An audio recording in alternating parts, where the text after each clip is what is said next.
augmenter les budgets militaires. On va ponctionner les Français en leur disant, pour les endormir, on va pas augmenter les impôts, mais on va augmenter des prélèvements obligatoires, on va réduire les retraites, on va dérembourser les médicaments, alors qu'on n'enlève pas l'écart. On nous l'a annoncé hier, on a dit qu'il faudrait que les milliardaires participent à l'effort de défense. On nous préparera des ponctions. Dans la nuit, on se réveillera, on a tout ce qui sera au-dessus de 100 000 euros, parce qu'on pourra vous prendre ce qui dépasse 100 000 euros. Alexandre Delval critique les choix budgétaires du gouvernement qui imposent des sacrifices aux citoyens sous prétexte d'augmenter les dépenses militaires sans réduire les dépenses inutiles. Il alerte sur une dérive liberticide où la lutte contre la Russie justifierait des restrictions financières menant à de nouvelles ponctions sur les revenus et l'épargne des Français. On n'avait même pas de drones. La France est en retard sur les drones. Nous sommes incapables de livrer la moindre guerre et il faudra au moins 5 à 10 ans pour pouvoir être un peu moins pire. Ça veut dire quoi? C'est du gonflement de muscles pour avoir l'air d'être le Churchill, le leader européen qui n'est pas lâche comme les autres, etc. Et qu'est-ce qui vous a frappé alors dans le discours, Alexandre? Vous disiez. Ce qui m'a le plus choqué, oui. c'est quand rappelez-vous vers la fin, ça m'a vraiment choqué, j'ai tout de suite compris. C'est ce que j'appelle le syndrome Georgescu ou le syndrome roumain. Il dit à la fin, toute vérité n'est pas forcément une vérité. La notion de vérité reste à définir. Il faut voir ce qu'on appelle une vérité. Et il dit, la liberté d'expression ne doit pas être n'importe quelle liberté d'expression, et parfois elle peut être limitée. On nous prépare à un syndrome roumain. Ça veut dire que l'Union européenne confirme sa dérive, les pays de l'Union européenne confirment une dérive qui consiste à nous faire peur avec une menace russe qui est une menace pour les Ukrainiens, mais pas pour nous.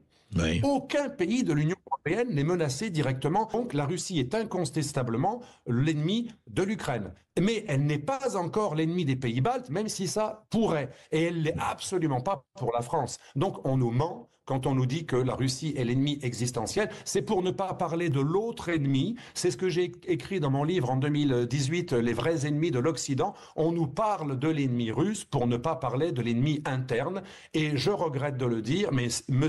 Vance a tout à fait raison lorsqu'il a dit aux Européens, la menace existentielle qui peut vous faire disparaître, ce n'est ni la Chine et sa concurrence, ça c'est un problème économique, ni la Russie, sauf pour l'Ukraine, parce que là il parlait à l'Union européenne, bien sûr.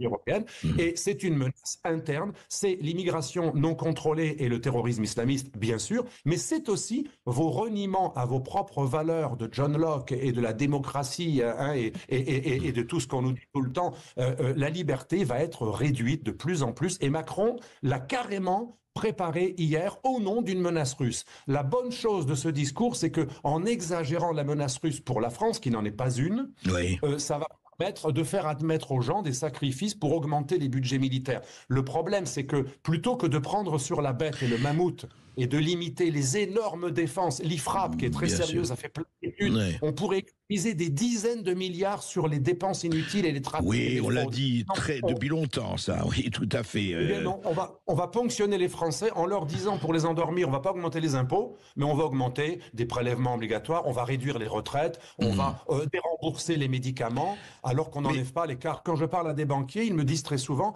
bientôt, l'idée de l'Union européenne, c'est de supprimer le liquide pour l'hypercontrôle par les traçages, etc. Et bientôt, nous préparer à ce que les riches soient ponctionnés s'ils ne veulent pas. Effectivement, on ne va pas augmenter les impôts, mais d'ailleurs, on nous l'a annoncé hier, on a dit qu'il faudrait que les milliardaires participent à l'effort de défense, qui donnent une partie de leur... Vous verrez, dans un temps pas si lointain, on nous préparera des ponctions. Dans la nuit, on se réveillera, on a tout ce qui sera au-dessus de 100 000 euros, parce que c'est la loi, au-dessus de 100 000 euros, si c'est pas un compte société, si c'est pas des titres, mais un compte courant, on pourra vous prendre ce qui dépasse 100 000 euros. Alors, il y a beaucoup de gens parmi nos auditeurs qui vont me dire, tant pis pour eux, moi, j'ai même pas 20 000 euros, je les comprends. Mais pour celui qui a mérité beaucoup bien sûr, d'argent, et qui a travaillé toute sa vie et qui a fait tout ce qu'il y avait à faire, bien sûr, et ils sont nombreux. Absolument. Donc, on nous prépare à des ponctions sur nos remises en question de la liberté et de propriété. D'ailleurs, l'idée de prendre les avoirs russes et non pas uniquement les intérêts ou de s'en servir pour des garanties, pour des prêts pour financer la défense, c'est déjà le début d'un vol. Mais imaginez les autres pays du monde qui sont pas très démocrates. Ils ne voudront plus placer dans la zone Europe. Bien sûr. L'Europe va devenir une zone qui est synonyme de confiscation d'avoirs. Dans cette intervention, Alexandre Delval met en lumière des choix budgétaires qu'il juge préoccupants, notamment l'augmentation des dépenses militaires sans réelle réduction des gaspillages de l'État. Il critique une stratégie où, plutôt que de rationaliser les dépenses publiques, le gouvernement préfère imposer des sacrifices aux citoyens à travers des prélèvements obligatoires déguisés, la diminution des retraites ou encore la réduction des remboursements de soins médicaux.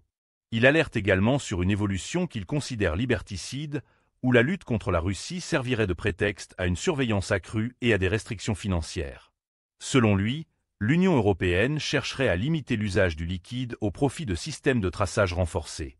Il craint aussi que les patrimoines soient davantage ponctionnés sous couvert d'un effort national, évoquant la possibilité de prélèvements sur les comptes dépassant un certain seuil. Pensez-vous que ces inquiétudes sont justifiées? Sommes-nous face à un tournant économique et politique qui met en danger les libertés individuelles? Partagez votre avis en commentaire.